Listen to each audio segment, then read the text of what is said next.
안녕하세요. 저는 30대 후반의 결혼 6년 차 워킹맘입니다. 최근에 시댁을 초토화시킨 커다란 사건이 있어 이렇게 사연을 쓰게 되었어요. 우선 저는 나름 베테랑이라 자부하는 15년 차 간호사입니다. 10년 전 지금 있는 병원으로 이직한 지 얼마 안 되어서 적응하기 바빠 누군가를 만날 시간조차 없었던 때에 남편이 작은 교통사고로 입원을 하게 되었고, 그때 남편을 처음 만나게 되었어요. 열정으로 가득했던 젊은 그 시절엔 하루에 4시간을 자며 쉴 새 없이 일하던 워커홀릭이었답니다. 빡빡한 스케줄 근무에 연애는 고사하고 밥 먹을 시간조차 쪼개가며 지냈었죠. 눈이 참 많이 내리던 겨울날 입원병동 야간 당직을 섰고, 남편이 깁스를 한 발로 목발을 집은 채로 다가와 수고가 많다며 따뜻한 캔커피를 건네주더라고요. 창가 앞에 놓인 작은 테이블의 첫 만남이었지만 우린 많은 이야기를 하였었고, 이후로 지루하던 나이트 근무가 계속 기다려지더라고요. 남편이 퇴원을 하던 때쯤 우린 정식으로 교제를 시작했었고, 그렇게 4년이란 연애 후 결혼에 골인을 하여 눈에 넣어도 안 아픈 제 딸을 얻게 되었답니다. 노산에 가까운 나이인지라 출산 후 몸을 회복하는 데는 시간이 꽤 걸렸었죠. 딸아이가 너무나 어려 손이 많이 가지만 워낙 일욕심이 많았던지라 아이가 돌이 지나자마자 복직을 생각했었어요. 그리고 남편에게 제 생각들을 얘기했죠. 그래, 당신이 원하는 대로 하자. 소윤이는 베이비시터를 구하거나 엄마나 장모님한테 말씀드려 부탁해보지 뭐. 고마워, 여보. 항상 나를 존중해주는 남편 덕에 어린 딸아이의 걱정도 조금은 사그라드는 듯 했죠. 그렇게 시간이 흘러 딸 서윤이 돌잔치 날이 다가왔어요. 동서, 복직한다며? 어머니한테 얘기 들었어. 서윤이 이제 돌이야. 한참 엄마 손길이 필요한 시기라고. 간호사 일이 뭔 대수라고. 서방님 벌이가 부족한 것도 아니고 도대체 무슨 생각으로 벌써 복직을 한다는 거야? 맞아요, 형님. 아무리 못해도 서윤이 유치원 들어가는 건 보고 복직하셔야 하는 거 아니에요? 형님 없어도 그 병원 잘 돌아갈 거예요. 다시 한번 생각해 보세요. 남편도 시부모님도 다 허락한 복직을 방해하는 자들이 있었어요. 바로 동갑내기 형님과 동서였어요. 이 둘은 대학 시절부터 원래 알고 지냈던 친구 사이였다고 해요. 아주버님과 형님은 10살이라는 나이 차이를 극복하고 만났고, 결혼 후 서방님과 동서를 소개시켜 주어 인연을 맺게 해줬다고 합니다.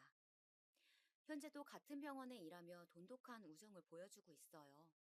그런 그 둘 사이에 끼기란 여간 어려운 일이 아니었어요. 더군다나 저보다 한참이나 어린데다 제 직업을 은근 무시하는 눈치였거든요.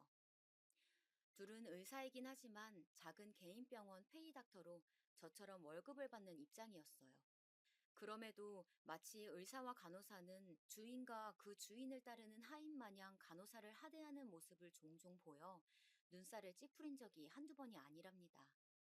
걱정은 감사해요, 형님, 동서도. 하지만 저는 지금도 제가 빠른 복직을 하는 거라 생각하진 않아요. 저야 그 누구보다 서윤이 유치원 가는 모습까지 옆에서 봐주고 싶죠. 하지만 저도 제 일이 있고 어머님, 아버님도 모두 허락한 거예요. 그 부분은 더 이상 언급하지 않았으면 좋겠습니다.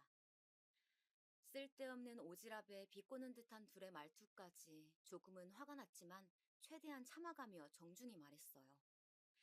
그러자 그 둘은 서로 눈빛을 주고받더니 콧방귀를 끼며 귓속말을 하더라고요. 고작 의사 시다바리 주제에 무슨 대단한 일을 한다고 저러는지. 그러니까 누가 보면 병원장이라도 되는 줄 알겠어. 보이는 행동이 귓속말이지 목소리가 쩌렁쩌렁한 게 거의 다 들으라는 식으로 앞담이었어요. 더 이상 참지 못한 전 한마디 하려고 입을 떼는 순간 시어머니의 등장으로 그조차 할 수 없게 되었죠. 거기서들 뭐 하는 거니? 무슨 일 있는 거야? 시부모님은 아들만 셋인지라 저나 형님 동서를 마치 친딸처럼 예뻐하셨어요. 두 분은 왕년에 몇 개 사놓은 작은 땅들이 재개발로 이어져 지금은 10개가 넘는 건물을 관리하는 졸부시죠. 되게 보통 사람들은 쉽게 큰 돈을 얻게 되면 조금씩 성격이 변하기도 하는데 시부모님은 달랐어요. 매년 어려운 사람들을 위해 기부도 꾸준히 하셨었죠. 어머니, 저쪽에 어머니 좋아하시는 양념게장 있어서 저랑 막내 동서가 좀 챙겨놨어요. 같이 드시러 가요.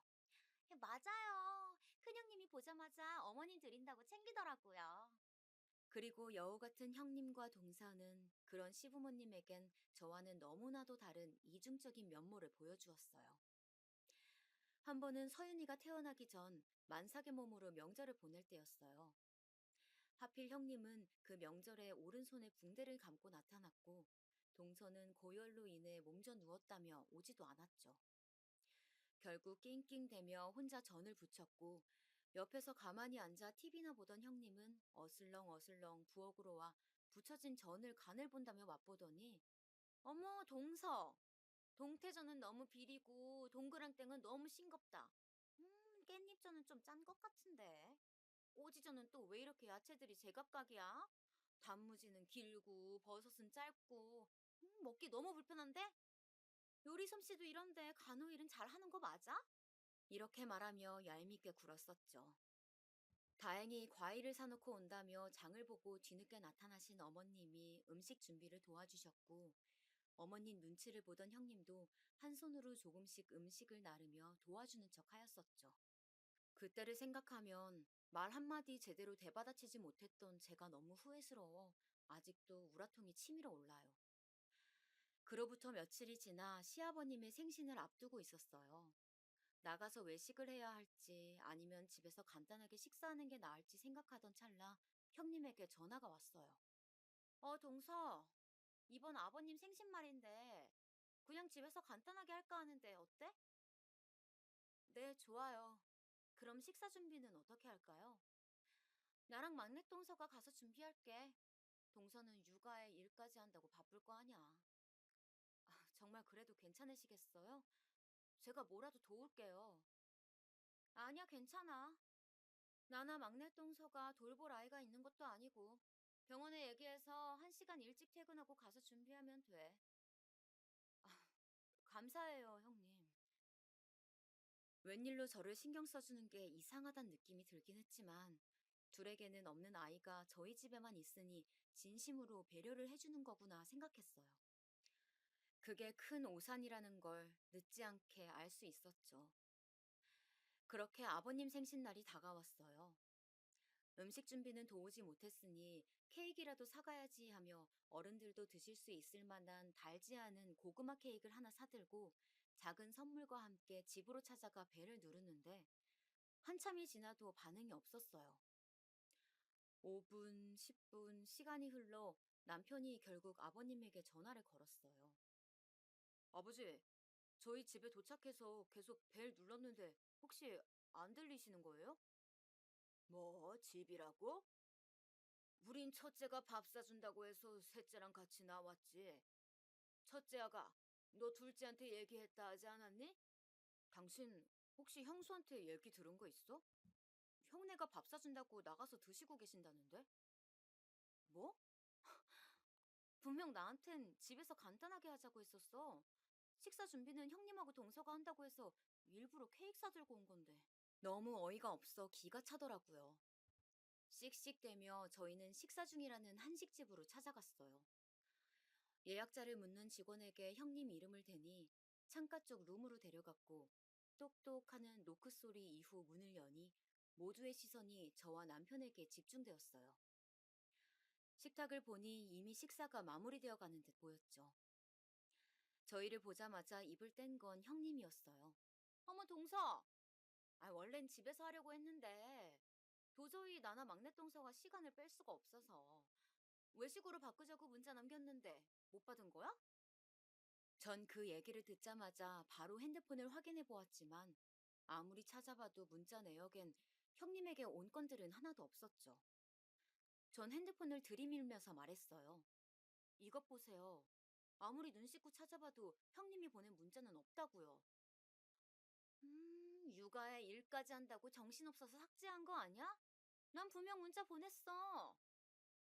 그럼 어디 문자 내역 보여주세요. 자꾸 문자를 보냈다며 우기는 형님에게 그러면 그 보낸 문자 내역을 보여달라고 하니 조금은 당황한 눈치더라고요. 그러더니 동서와 눈을 주고받더니 자기 핸드폰을 뒤지더라고요. 이걸 어쩌나? 내가 문자 내역이 쌓이는 게 싫어서 바로바로 삭제를 하거든. 정말 보낸 거 맞아. 그때 막내 동서도 옆에 있어서 봤다고. 그치? 맞아요. 저랑 아버님 생신 관련해서 상의하다가 외식으로 결정됐을 때 둘째 형님한테 문자 보낸다고 핸드폰 뒤적이는 걸 봤어요. 두 사람이 짜고 치니 저 한 사람을 바보 만드는 건 한순간이더라고요. 전 억울하고 어이없는 이 상황에 잠시 벙찐 채 있었더니 안절부절하던 어머니께서 입을 떼셨어요. 아이고, 서윤애미야. 나라도 전화를 해줬어야 하는데 미안하다. 어서 앉아라. 둘째도 어서 앉아. 오느라 고생했다. 아니에요, 어머니. 늦어서 저희가 죄송하죠. 아참, 아버님 생신 축하드려요. 이건 별거 아니고 아버님 요즘 무릎 쓰시다고 하셔서 관절약이랑 영양제 드리니 어머님하고 같이 챙겨 드세요. 전 뒤늦게 아차 싶더라고요. 어른들 앞에 계신데 너무 큰 소리를 냈나 싶으면서 아직까지 억울한 이 심정을 풀 수가 없어 마음이 너무 답답하더라고요. 전 가방에 봉투를 꺼내 시부모님께 내밀며 말했어요. 그리고 이건 큰 돈은 아니지만 어머님, 아버님 같이 나가서 맛있는 것도 사 드시고 옷도 사 입으시라고 넣어봤어요. 아이고, 뭐 이런 걸 신경 썼어. 소윤이 챙기기도 바쁠 텐데. 고맙구나. 제 봉투를 받아들며 인자한 웃음을 지으시는 아버님 옆으로 봉투를 빤히 바라보는 동서가 저와 눈이 마주치자 본인도 머쓱했는지 눈을 피하더라고요. 그런 저와 동서를 본 형님이 곧 얄밉게 한마디 거들었죠. 우린 밥 거의 다 먹었는데 어떻게 지금이라도 뭐 좀 시켜줄까? 그 얘기를 듣던 남편이 절 보더니 메뉴판을 건네며 말했어요. 그래, 당신 뭐라도 먹어야지. 아까 바빠서 점심도 못 먹었다며. 어머, 형님, 그 병원은 밥 먹을 시간도 보장이 안 되는 거예요? 음, 역시 대학병원이라고 해서 좋은 건 없네요. 남편의 얘기를 듣자마자 또 이때다 싶었는지 뺀질대는 동서의 입을 한 대 치고 싶었지만 휘어지지 않는 입꼬리를 겨우 올려대며 말했어요. 밥 먹을 시간이야 당연히 보장되는데 내가 속이 안 좋아서 그냥 건너뛴 거야. 제 얘기를 들은 어머님은 걱정되는 말투로 물었어요. 서윤애미, 속은 왜 안 좋은 게야? 잘 챙겨 먹고 다녀야지. 괜찮아요. 별거 아니에요, 어머님. 걱정해 주셔서 감사해요. 그럼 저희 케이크 불까요? 제 말에 남편이 상자에 케이크를 꺼내어 초를 꽂았고 저희 모두 축하 노래를 불렀어요. 수줍게 볼을 밝히던 아버님은 모두들 고맙다며 초를 불었고 저흰 박수를 친 뒤 케이크를 잘라 접시에 옮겼어요.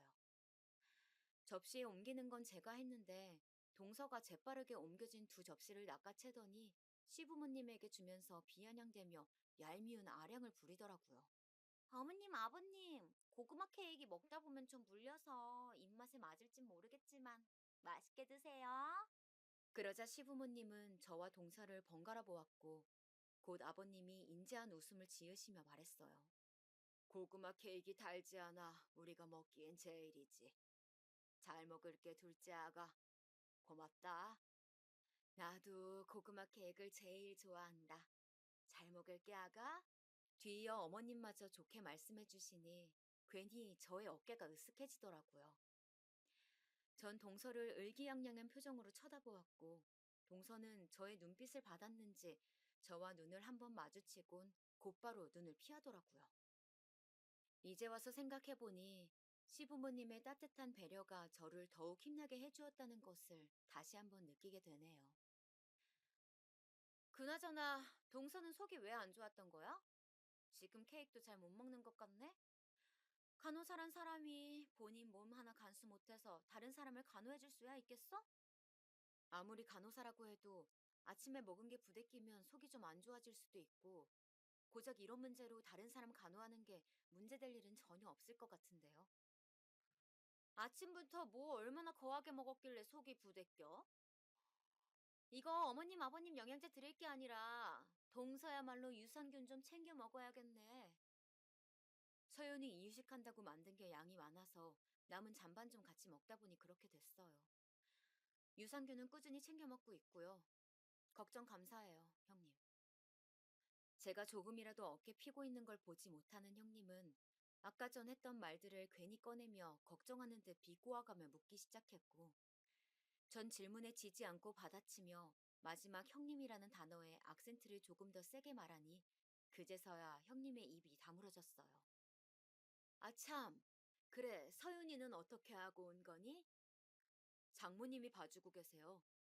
딸아이 이름을 듣고 아차했는지 뒤이어 묻는 어머님의 질문에 남편이 케이크를 다 먹고 포크를 내려놓으며 대답했어요. 아이고, 사드니 고생이 많으시네. 다 늙어 어린아이 보기 힘들 텐데. 괜찮아요, 어머님. 평소엔 베이비시터가 보는데 아버님 생신이라니까 엄마께서 먼저 서윤이 봐줄 테니 데려오라고 하신 거예요. 그리고 아버님 생신 축하드린다는 말도 대신 전해드리라고 하셨어요. 허허, 사돈에게 고맙다고 전해주고 다음엔 우리 집에 서윤이 데리고 오거라. 우리도 봐주마. 네, 그럴게요, 아버님. 호탕하게 웃으며 말하는 아버님에게 방긋 웃으며 대답하였고, 그걸 본 형님이 또 태클을 걸기 시작했어요. 동서, 설마 서윤이를 베이비시터한테 맡기는 거야? 요즘 세상이 어떤 세상인데. 베이비시터가 나쁜 짓이라도 하고 그러면 어떡하려고 그런 대담한 짓을 해? 나라에서 지원해주는 아이 돌봄 서비스로 검열된 시터들만 면접 보고 꼼꼼하게 뽑는 거라 믿을만 해요. 집에 맘카드 설치해서 저랑 서윤 아빠가 종종 보고 있고요. 나라에서 지원해준다고? 그건 서방님 벌이가 좋아서 지원 못 받는 거 아니야? 네. 아무래도 소득 기준은 초과라 비용은 전액 저희가 부담하고 있어요. 뭐, 그렇게도 된다니 다행이네. 침착히 하나하나 설명해주는 제 모습에 더 이상 할 말이 없었는지 여전히 비꼬는 듯한 어투로 말하는 형님을 보던 아버님이 단골 질문을 어김없이 던졌어요. 첫째 아가, 그래서 너는 언제 손주 소식 들려줄 거니? 셋째도 이제 결혼한 지 4년 넘지 않았어? 에이, 아버지, 요즘 딩크족이라고 아이 없이 사는 부부들 많아요.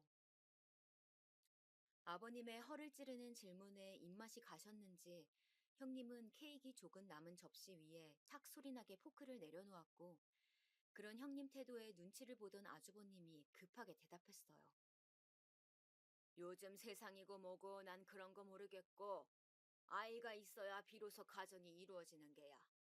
너희도 너무 늦지 않게 소식 들려주도록 하거라. 이도 참, 밥 맛있게 먹으러 와서 잔소리는 그만합시다. 어머님의 제지로 아버님의 헛기침을 마지막으로 짧은 침묵이 오갔고 형님과 동서는 노력해보겠다며 되도 않는 억지 웃음을 지으며 시아버님의 생신은 파했습니다. 뭐 하나라도 꼬투리 잡으려 안달이 난 형님과 동서를 상대하고 나니 온 진이 다 빠져 몸살이 날 것 같았어요. 아니나 다를까 다음 날 아침 고열로 인해 몸져 눕는 심세가 되었답니다. 남편에게 얘기를 들은 건지 어머님이 찾아와 병간호를 해주셨어요. 아이고, 얼굴 헬스케진 것 봐. 어제도 제대로 된 식사 한 번을 못하더니 아주 뼈밖에 없구나. 일단 죽이라도 먹자. 맑은 흰죽을 뜨거울까봐 후 불어가며 떠먹여주시는 어머님에게 전 연신 감사하단 말만 남겼어요. 그렇게 죽을 모두 비우고 얼음이 담긴 주머니를 이마에 올려주신 어머님이 몸이 너무 약해진 것 같다며 아버님께 말해 한약이라도 쥐어주신다는 걸 두 손을 저어가며 괜찮다고 말렸지만 결국 어머님은 아버님에게 전화를 하러 가셨고 그로부터 몇 시간 후 열이 떨어진 것을 본 어머님은 집으로 돌아가셨어요. 그렇게 또 시간이 지나 퇴근 시간쯤 누군가 배를 눌러 어머님이 뭘 두고 가셨나 봤더니 형님과 동서더라고요. 어쩐 일인가 하여 문을 열어주니 팔짱을 낀 채 삐딱한 표정으로 절 보고 있더라고요. 어머, 형님, 동서, 여긴 무슨 일로 오셨어요? 인연 보세. 손님이 왔으면 먼저 안으로 들어오라고 하는 게 예의 아닌가? 순간 전 제가 뭔가 잘못 들은 건가 했어요. 다짜고짜 찾아와 욕짓거리라니. 전 어이가 없었지만 일단은 안으로 들어오라고 하였고 제 말이 끝나기도 전에 제 어깨를 밀치며 안으로 들어오던 둘은 겉옷과 가방을 소파에 벗어던지며 다리를 꼬고 앉아 저를 위아래로 훑어보더라고요. 아프단 사람이 참 멀쩡해 보이네. 이거 꾀병 부린 거 아니야? 좀 누워서 쉬었더니 열이 좀 내려간 거예요. 그나저나 어쩐 일로 오신 거예요? 아버님이 큰형님한테 형님 아프니까 한약 좀 지어서 갖다 바치랍디다. 도대체 아버님하고 어머님을 어떻게 구워 삶았길래 저렇게 형님한테 쩔쩔매는 거예요? 제 물음에 동서가 커다란 등치에 걸맞는 큰 소리로 대답했고, 전 그제서야 이 상황이 조금은 이해가 가더라고요. 분명 엄살 부리면서 불쌍한 척 해댔겠지. 이 여우 같은 년. 우리가 무슨 이 심부름꾼인 줄 아니? 서윤이 방에서 자고 있어요. 목소리 줄이세요. 그리고 전 한약 괜찮다고 극구 사양했고, 그걸 형님한테 시킬 거라고는 생각도 못 했다고요. 그러니 여운이 뭐니, 전 그런 욕 들을 이유 없습니다. 용건 끝나셨으면 나가주세요. 앙칼진 형님의 목소리가 거실에 쩌렁쩌렁 울렸고, 전 행여나 자고 있는 서윤이가 깰까 최대한 침착하게 말하며 그 둘에게 나가달란 제스처를 취했어요. 그랬더니 갑자기 벌떡 일어난 형님이 제 머리채를 잡는 거예요. 이년이 끝까지 싸가지 없게 어디 형님한테 나가라 마라 명령이야! 왜 이러세요? 이거 놓으세요! 다짜고짜 잡힌 머리채에 내려간 열이 다시 오르는 것 같더라고요. 전 겨우 손을 뿌리쳤고 옆에선 동서는 말리기는커녕 옷과 가방을 챙겨 형님에게 건네주더라고요. 너 명심해. 네가 어떻게든 두 분 꼬셔서 조금이라도 니네 목 더 챙기고 싶은가 본데 어림없어. 장남은 내 남편이고 한 번만 더 어머님 아버님한테 꼬리치는 여우짓 하면 그땐 이 정도 머리끄댕이로 안 끝날 줄 알아? 끝까지 소리를 고래고래 지르던 형님은 동서가 주는 겉옷을 챙겨 입으며 집을 나갔고 그제서야 전 서러움에 복받쳐 눈물이 나더라고요. 제가 울기 시작하니 아까 큰 소리로 떠들던 형님과 동서의 모습에도 깨지 않던 서윤이가 덩달아 울며 깼어요. 뒤늦게 약봉지를 사들고 돌아온 남편이 울고 있는 저와 서윤이의 총체적 난국인 모습을 보더니 놀라 헐레벌떡 왜 우냐고 많이 아프냐고 제 이마를 짚어주었고 전 일단 서윤이부터 달래어달라고 말한 뒤 호흡을 가다듬으며 진정을 가했죠. 그렇게 제 울음이 그칠 때쯤 서윤이도 다시 잠들었는지 조용해졌어요. 그리곤 남편이 다시 거실로 나와 약과 물이 담긴 컵을 가져다 주며 자초지종을 물었고 전 아까 있던 일들을 모두 설명했죠. 그랬더니 흥분한 남편이 당장 형에게 전화하겠다며 날뛰었지만 더 이상의 소란을 일으키고 싶지 않았던 전 겨우 말렸고 또다시 오른 열 때문에 침대에 다시 누워있을 수밖에 없었죠. 저를 보살펴주던 남편은 옆에서 아버님에게 스피커폰으로 전화를 걸었고 왜 형님에게 그런 부탁을 하셨는지 알 수 있었죠. 어제 아버님 생신 때 형님은 자기 친한 친구가 한의사라며 한약을 지어 갖다 주었고 그 얘기를 들었던 아버님은 형님의 친구가 한의사라고 하니 제 한약도 형님에게 부탁을 했던 것이었죠. 아버님은 그건 왜 묻는지 물어보셨지만 전 아무 말도 말라는 듯 남편에게 입에 검지를 갖다 대며 고개를 가로지었어요. 아버님의 부탁으로 인한 오해가 이런 갈등을 빚었다는 것에 괜히 본인 탓이라 자책하실까 우려가 있었죠. 남편은 별것 아니니 쉬쉬라며 전화를 끊었고 또 그런 일이 있으면 바로 자기한테 전화를 하라며 으름장을 놓더라고요. 일단은 알겠다며 남편을 진정시켰고 그로부터 일주일 뒤 형님에게 전화가 오더라고요. 별로 듣고 싶지 않은 목소리라 전화를 받지 말까 고민도 했지만 어찌됐건 가족이고 언젠간 마주칠 사이니 전화를 받았어요. 그런데 웬일인지 목소리가 꽤 나긋나긋하더라고요. 동서, 별일 없지? 네, 뭐 별일이 뭐가 있겠어요. 그보다 어쩐 일이세요? 어머, 동서도 참. 우리가 뭐 꼭 무슨 일 있어야 연락하나? 몸은 좀 어때? 단순 감기 몸살이었어요. 지금은 전혀 문제 없고요. 그렇다면 다행이네. 아니, 우리 아버님이 어찌나 동서를 생각하는지 꼭 동서한테 한약을 갖다 주라고 내가 아는 친구한테 부탁해서 지금 한약 한 달치를 지었어. 그래서 이걸 좀 갖다 주려고 하는데 오늘 퇴근 후에 별다른 약속 없지? 네, 뭐 약속은 없지만 서윤이 때문에 제가 어딜 가긴 좀 어려워서 형님이 직접 저희 집으로 와주셔야 할 것 같은데 괜찮으시죠? 그럼. 나나 막내 동서가 봐줘야 할 아이가 있는 것도 아니고 우리가 가야지. 막내 동서랑 이따 7시에 갈게. 네, 그러세요. 끝까지 사근사근 전화를 마치는 형님을 보고 딱 눈치가 가더라고요. 아, 옆에 아버님이나 어머님이 계시겠구나 하고요. 그리고 시간이 흘러 퇴근 후 베이비시터를 집에 보내고 집을 간단하게 치웠어요. 하필 오늘따라 남편은 일이 늦게 끝난다고 하였고, 결국 그 둘과 삼자 대면을 하게 되었어요. 약속 시간 10분 전 벨이 울렸고, 전 떨떠름한 표정을 감추지 못한 채 그 둘을 맞이하였어요.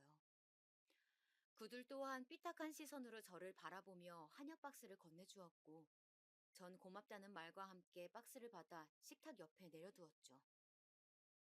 그 둘은 너무나도 자연스럽게 소파에 겉옷과 가방을 내려둔 뒤 테이블에 자리를 잡아 앉았고, 이후 전 미리 내려두었던 원두 커피를 찻잔에 옮겨 담아 둘 앞에 내려놓으며 말했어요. 에디오피아에서 수입해온 원두를 직접 간 커피예요. 맛이 꽤 좋을 거예요. 드세요. 어머, 병원에서 일하면서 차고 넘치게 마시는 게 커피인데 이렇게 센스가 없어서야. 동서가 일하는 병원 의사들은 동서 참 답답해 하겠다. 그렇게 뜨거운 커피는 됐고, 뭐 혹시 뭐 주스 같은 건 없어? 아까와는 확연히 달라진 말투에 아까 통화할 때 옆에 아버님이 계셨겠구나 했던 제 예상은 거의 확신이 되었습니다. 전 냉장고를 한번 살펴보고 주스는 없는데 그냥 커피 드시면 안 되냐 물었고 기어코 주스가 드시고 싶다는 형님에게 그럼 편의점 좀 다녀올 테니 잠깐만 기다려달라고 하였죠. 동서, 난 오렌지 주스를 부탁해. 설마 내가 한약까지 갖다 줬는데 이 정도로 서운해하고 그러는 거 아니지? 네, 뭐 한약은 잘 먹을게요. 혹시라도 서윤이 깨면 바로 전화 좀 주세요. 형님, 전 콜라요. 간단하게 외투를 입고 지갑을 챙겨 나가는데 그 와중에도 원하는 음료를 외쳐대는 형님과 동서에게 꽉 쥔 주먹을 뒤로 숨긴 채 문을 닫았죠. 그렇게 편의점에서 오렌지 주스와 콜라를 사들고 가는 길에 혹시라도 서윤이가 울며 엄마를 찾진 않을까 걱정되어 맘카를 켜보았어요. 그리고 둘만 남겨진 집에 오가는 대화에 경악을 금치 못했죠. 내가 진짜 입간년 때문에 이런 심부름까지 해야 하냐? 그러게. 혜진이 너도 진짜 대단해. 나 같으면 아무리 아버님이 옆에 있어도 그렇게 곱게 전화하지 못했을 거야. 나라고 뭐 좋아서 그랬겠냐? 그 노인네들 눈밖에 나봤자 좋을 게 하나 없어 그러지. 하여간 늙으면 뒤져야 하는데 노인네들 팔팔한 게 아주 100살까지 살겠어. 야, 좀 무슨 그런 끔찍한 소리라냐? 생각만 해도 지긋지긋하다. 잠깐 들은 대화임에도 손발이 덜덜 떨리더라고요. 전 애써 마음을 침착하게 다잡으며 어플을 종료하였고 집으로 돌아갔습니다. 엘리베이터에 내려서 현관까지 걸어가는데 뭐가 그리 즐거운지 웃음소리가 복도를 다 울리더라고요. 비밀번호를 누르고 집으로 들어서자 둘은 언제 그랬냐는 듯 하던 대화들을 멈추고 웃음기 사라진 얼굴로 절 바라보며 말했어요. 꽤 오래 걸렸네? 저희 아파트 상가가 이쪽 동이랑 반대편에 있어서 앞에 있는 편의점이라고 해도 거리가 꽤 돼서 시간이 좀 걸렸어요. 전 오렌지 주스와 콜라를 주스잔에 따라주며 말했어요. 작은 아주버님은 오늘 많이 늦으시나 봐요? 일하는 알바생이 갑자기 못 나온다고 해서 대타 뛰고 있어. 주스잔을 건네주며 대답한 뒤 드시라고 말과 함께 저도 자리에 앉았어요. 지난주엔 내가 행동이 좀 경솔했어. 그 부분은 사과할게, 동서. 무슨 꿍꿍이인지 지난주 제 머리채를 잡았던 일을 먼저 사과하는 형님에게 의심의 눈초리를 거두지 못한 채 사과를 받아주었어요.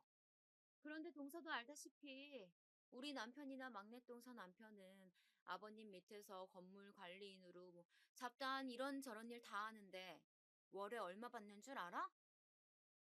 얼마나 받으시는데요? 500. 고작 500 받으면서 그 뒤치다꺼리 다 한다고.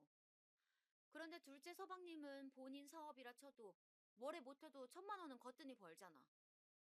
네, 뭐 그 정도는 벌죠. 형님 말씀대로 본인 사업을 하는 거니까요. 동서가 뭘 모르나 본데 둘째 서방님 사업 자금을 누가 대줬겠어? 다 아버님이 대준 거야. 그런 탄탄한 기초 자본금 없었으면 그렇게 성공도 못했다고. 그래서 형님이 하시고자 하는 말씀이 뭔데요? 제 물음에 우물쭈물하는 형님 옆으로 동서가 이때다 싶었는지 큰 소리로 답하더라고요. 유산을 받지 않겠다 하세요. 건물 관리도 저희 남편들이 하는데 당연히 건물도 큰 아주버님하고 제 남편이 오롯이 받는 게 맞죠. 아니 그게 무슨 어처구니가 없었어요. 유산을 포기하라니. 이 둘의 검은 속내가 뻔히 보여 슬슬 진절머리가 나더라고요. 이 얘기는 못 들은 걸로 할게. 아직 아버님 어머님 두 분 다 정정하시고 벌써부터 이 문제를 거론하는 건 아닌 것 같은데. 그럼 아버님이 동서 이뻐하니까 우리 남편들 월급 조금이라도 올려줘라고 얘기 좀 해주라. 제 말이 끝나자마자 기다렸다는 듯이 말하는 형님. 이건 또 무슨 소린지 더 이상 이 둘의 얘기를 들으면 안 되겠다 싶었죠. 그런 얘기는 제3자인 제가 드리는 것보다 형님이랑 동서가 하는 게 맞다고 보는데요. 이 얘기 또한 못 들은 걸로 할게요. 한약은 정말 고마워요. 잘 받았다고 저도 아버님께 말씀드리죠. 용건 끝나셨으면 돌아가 보세요. 저녁 시간대 지났는데 집 가서 아주버님하고 서방님 기다리시겠어요. 제 얘기를 들은 그 둘은 시계를 보더니 시간이 벌써 이렇게 됐냐며 불이 나게 짐을 챙기고 집으로 갔어요. 그리고 곧이어 남편이 돌아왔고 아까 제가 편의점 다녀올 동안 둘이 대화하던 녹음본을 같이 보았죠. 다행히도 저희 집 맘카는 안방을 빼곤 모두 자동 녹화되게끔 설정을 해둔 터라 제가 들은 그 짧은 대화를 제외하고 전과 후 그 둘의 대화를 긴밀히 살필 수가 있었어요. 아까 들었냐? 에디오피아 어쩌고 하면서 또 유식한 척, 고상한 척 하는 거. 완전 재수없어. 아, 근데 여긴 저번에 왔을 때도 느꼈는데 집이 좀 큰 것 같지 않아? 이 정도 평수면 한 50평은 되려나? 50평 훨씬 넘지. 난 아직 30평인데. 나도 그래. 근데 우리 집은 평수가 훨 작은데도 이것보다 더러운데. 여긴 집도 넓은데 청소는 잘 돼 있네. 청소하는 도우미 아줌마 쓰나 보지. 간호일 하면서 어떻게 집안 청소까지 이렇게 깨끗하게 하겠어. 하긴 둘째 아주버님 버리면 도우미 하나 쓸만하다. 그치? 나 같아도 쓰겠어. 네 남편이나 우리 남편은 생긴 것도 제일 학급이면서 거리도 변변찮고 잘못 잡은 것 같다. 둘째 서방님이 삼형제 중에선 제일 인물도 괜찮고 여러 방면으로 다 좋은데 하필 이런 늙은 여우가 물어가선. 맞아. 아우 나 진짜 아버님 건물만 아니었으면 당장 이혼했어. 아니 애초에 결혼도 안 했겠지. 이 인간 매일같이 코 골고 먹는 건 왜 또 그렇게 돼지같이 먹는지. 한 공간에 있기만 해도 닭살 돋는다니까? 그러게. 내 남편은 딱 사오정에 네 남편은 딱 저팔계네. 이런 이야기를 하며 서로 키득키득 웃는 두 형님과 동서. 남편은 옆에서 보더니 주먹을 꽉 쥔 채 부들부들 떨더라고요. 그걸 본 전 잠시 영상을 일시정지했어요. 저 두 인간 살고 있는 그 30평대 아파트, 우리 아버지가 형하고 동생 결혼할 때 해준 거야. 우리는 손 하나 안 벌리고 둘이 아껴감을 모은 걸로 20평대에서 옮긴 건데 그런 것도 모르고. 나는 알지 여보. 허영심만 가득 찬 저 둘이 그런 것까지 알겠어. 전 떨고 있는 남편의 두 손을 꽉 붙잡아 주었고 영상을 다시 재생했어요. 아 진짜 너무 웃겨. 근데 저 한약은 얼마 줬어? 저거 내가 버리는 약재들로 구색만 맞춰달라고 해서 얼마 안 줬어. 내가 진짜 이깟년 때문에 이런 심부름까지 해야 되냐? 그러게, 혜진이 너도 진짜 대단해. 나 같았으면 아무리 아버님이 옆에 있어도 그렇게 곱게 전화하지 못했을 거야. 나라도 뭐 좋아서 그랬겠냐? 그 노인네들 눈밖에 나봤자 좋을 게 없어서 그렇지. 하여간 늙으면 뒤져야 하는데 노인네들 팔팔한 게 아주 100살까지 살겠어. 야, 무슨 그런 끔찍한 소리라냐? 생각만 해도 지긋지긋하다. 곧이어 제가 아까 봤던 그 대화 내용도 나오더라고요. 그리고 전 저 한약을 당장 가져다 버려야겠다고 맘먹었죠.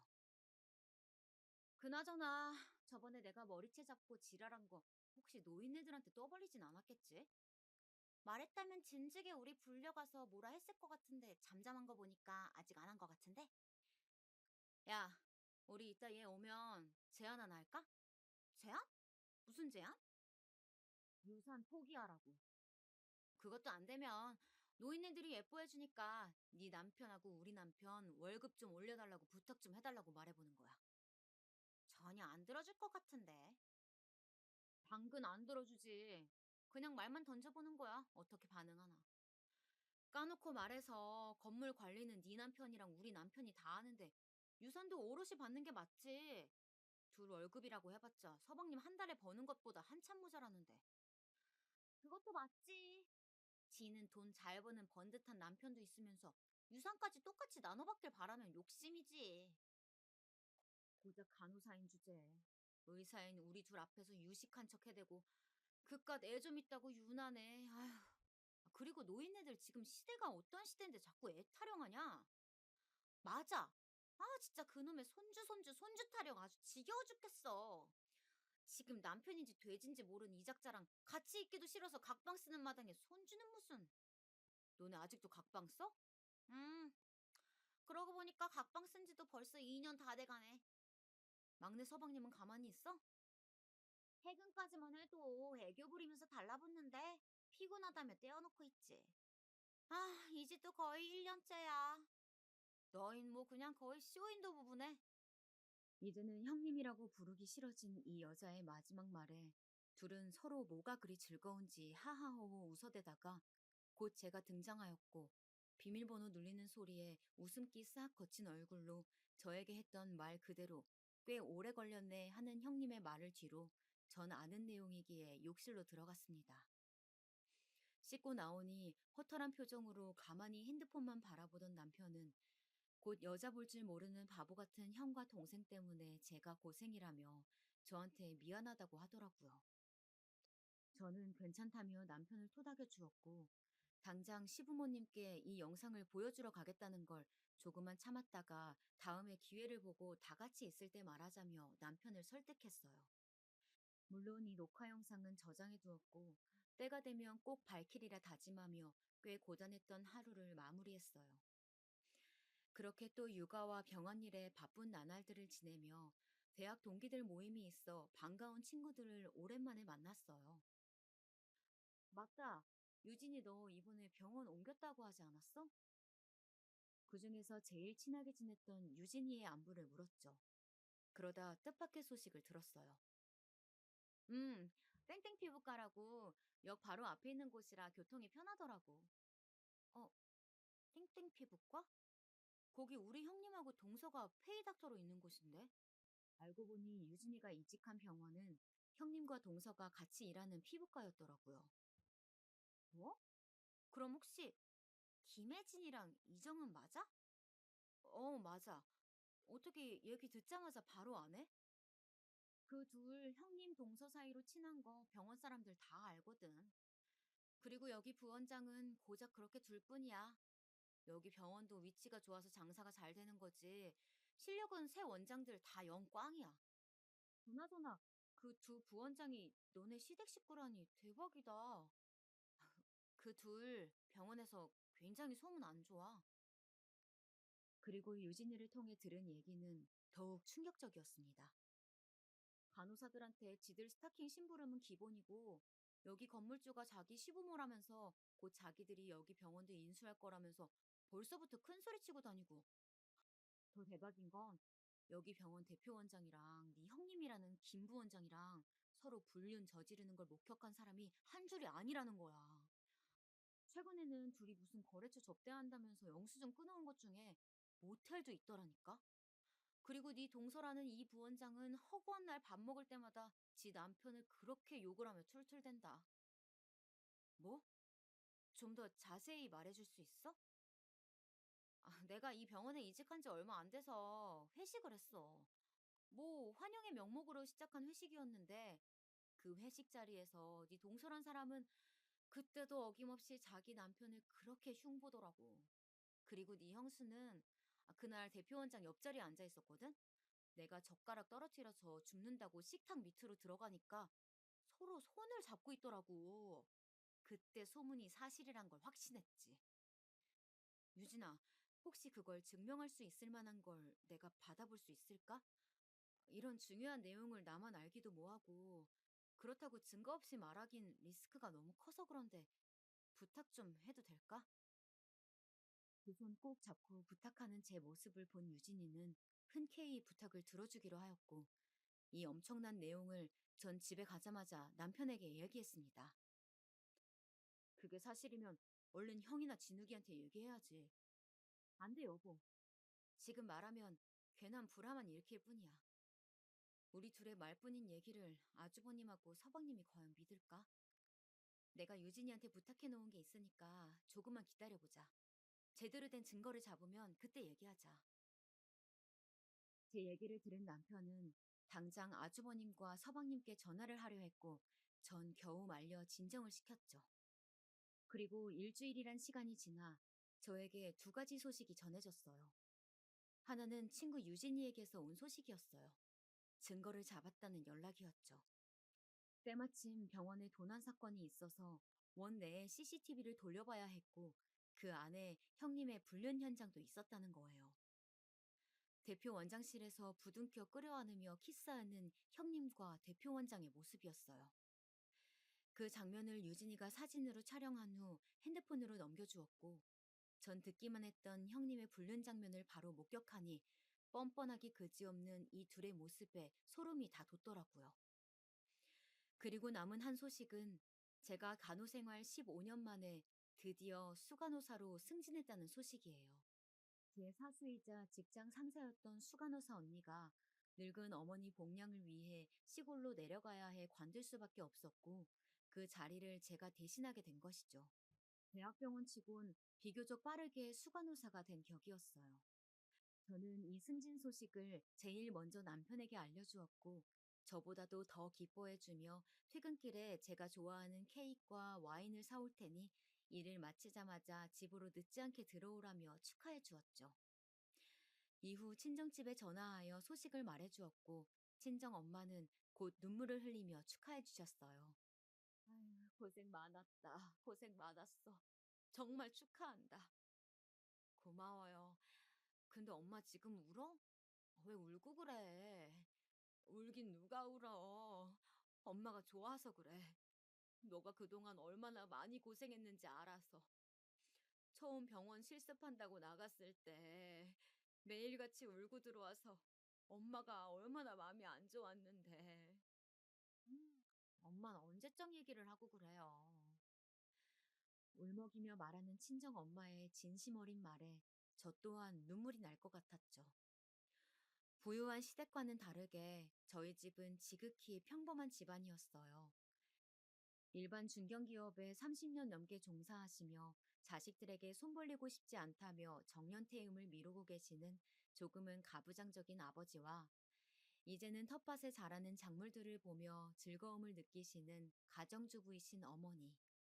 간호사라는 직업이 아무래도 여성의 비율이 많았고 소위 말하는 텃세에 빡빡한 스케줄 근무까지 더해져 제 첫 사회생활은 그야말로 아비규환이었어요.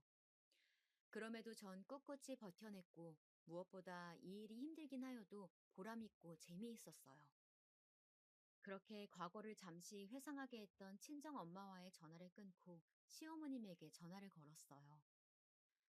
어머님, 건강 잘 챙기며 지내고 계시죠? 그럼 우리 둘째 아가 덕분에 잘 지내고 있지. 서윤 애미도 서윤이도 서윤 애비도 다 잘 지내지? 네, 그럼요, 어머님. 다름이 아니고 제가 이번에 병원에서 수간호사로 승진을 하게 됐어요. 아이고, 우리 서윤애미가 아주 대견한 일을 했구나. 승진이라니 정말 축하한다, 아가. 감사해요, 어머님. 그래서 말인데, 제가 이번에 한우 잘하는 제보를 모셔서 함께 제대로 대접해드리고 싶은데, 시간 언제가 괜찮으세요? 에이, 얘는, 한우는 무슨, 우리는 괜찮다. 그 돈으로 너희들 맛있는 거 하나라도 더 사 먹어라. 아니에요, 어머님. 제가 진심으로 대접해드리고 싶어서 그래요. 저 이번에 승진 보너스도 나와요. 아이고, 그래. 그럼 너희 시아버지랑 상의해서 시간 말해주마. 다시 한번 축하한다. 우스갯소리로 보너스 얘기를 하니 하하하 웃으며 호탕하게 웃으시던 어머님이 곧이어 대답하셨고 전 고맙다는 말을 끝으로 전화를 끊었어요. 이후 퇴근 시간이 되었고 집에 가니 촛불로 된 길이 있더라고요. 그 길을 따라가니 케이크와 꽃다발을 들고 있는 남편이 있었고 전 너무 감동한 나머지 그 자리에서 엉엉 울고 말았답니다. 프로포즈 때 이후로 처음 받아보는 이벤트에 전 연신 고맙단 말을 아끼지 않았고 그런 저를 남편이 꼭 안아주었죠. 도저히 이 분위기에선 형님의 불륜 현장 사진을 보여주는 건 어렵겠다 싶어 전 남편에게 그날은 그 사진을 공개하지 못했어요. 그렇게 그 사진이 잊혀갈 때쯤이었어요. 어머님에게 기다리던 연락이 왔어요. 이번 주 일요일 저녁에 시간이 어떠냐는 물음에 흔쾌히 알겠다 하였고, 형님과 동선에도 오는데 괜찮냐는 질문에 기꺼이 괜찮다고, 축하하는 자리에 더 많이 온다면 오히려 좋다고 대답했죠. 그리고 약속한 일요일 저녁, 예약자인 제 이름을 말하자 작은 룸으로 안내해 주었고, 미리 주문도 해놓았던 터라 자리에 앉자마자 고기를 먹을 수 있게 준비가 다 되어 있었어요. 투 플러스 한우만 고집한다는 소문난 한우집의 메뉴판 속 가격을 보더니 어머님이 놀래며 말씀하셨어요. 둘째 아가, 이거 가격이 너무 센 거 아니야? 우린 그냥 소고기집을 가도 되는데. 아니에요, 어머님. 여기 맛집이라고 TV에도 나오고 꽤 소문난 곳이에요. 맛있게 드세요. 아버님도요? 그래, 고맙다. 잘 먹으마. 나도 아는 양반이 의료계 종사해서 물었더니 거 대학병원에서 수간호사 되려면 20년은 있어야 한다더라. 아주 대단하다, 둘째 아가. 승진 정말 축하한다. 제 어깨를 토닥이며 축하한단 말을 아끼지 않는 아버님에게 고맙다며 고개를 숙였고 그 옆으로 형님과 동서의 대화가 들리기 시작했어요. 어머, 수간호사가 뭐라고 생쇼야?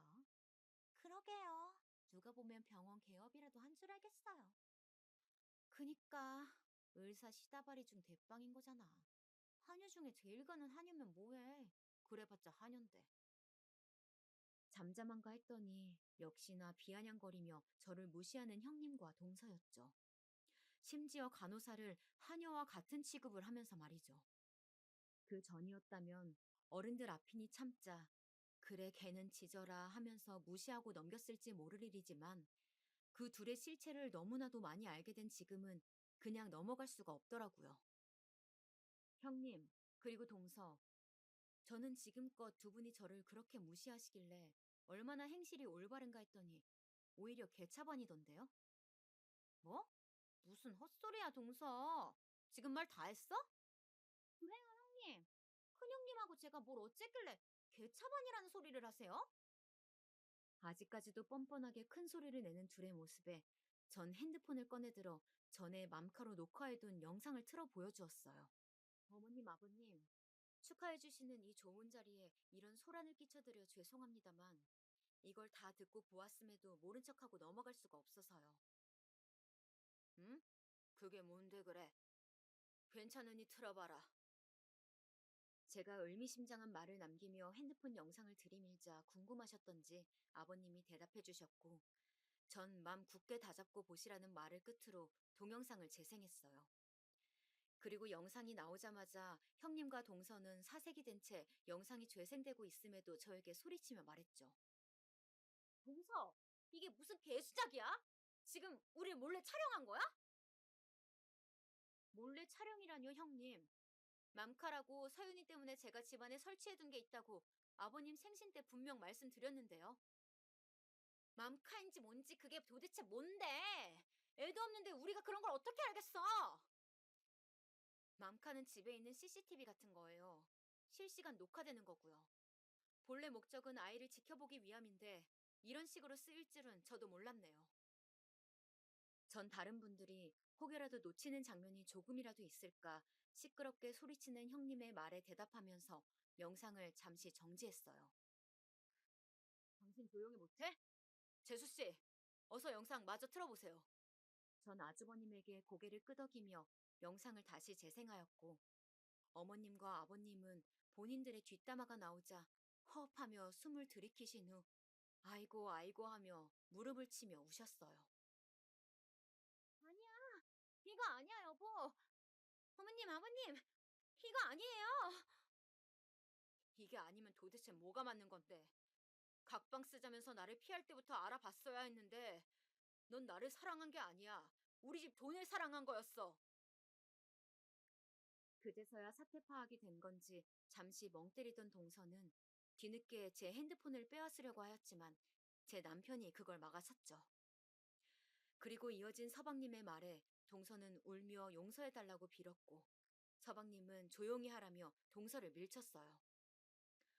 그리곤 바닥에 널브러진 채 자포자기한 얼굴로 울던 동서는 형님을 손가락질하며 소리쳤어요.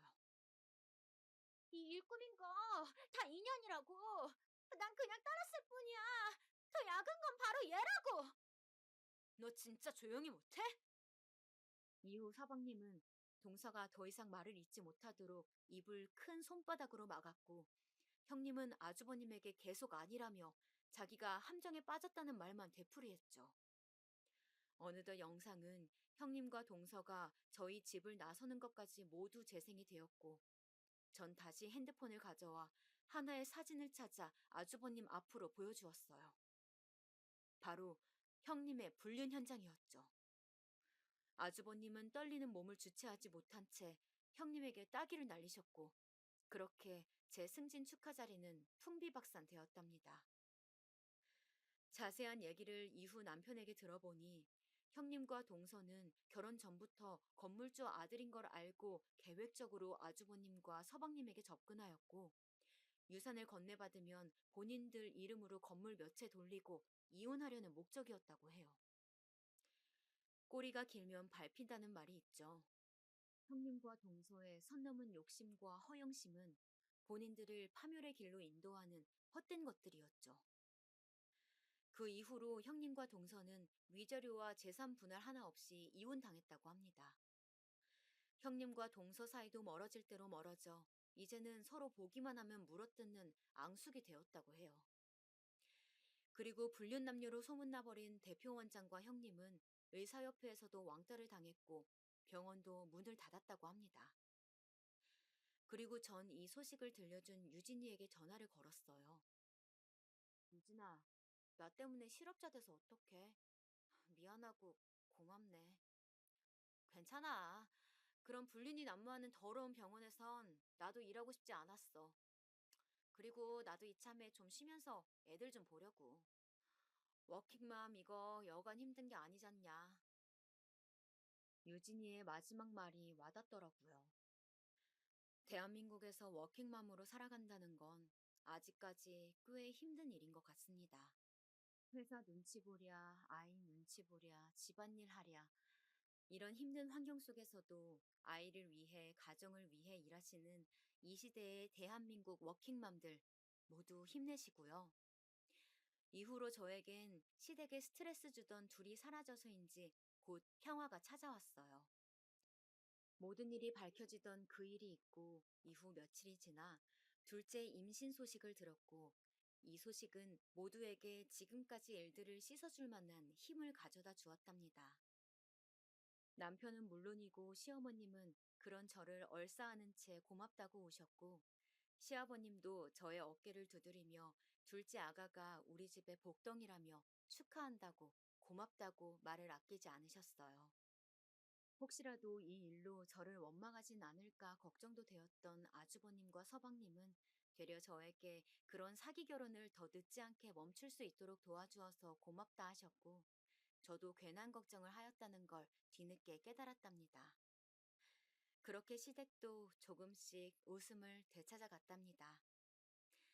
그럼 지금까지 저의 긴 얘기를 들어주셔서 감사합니다.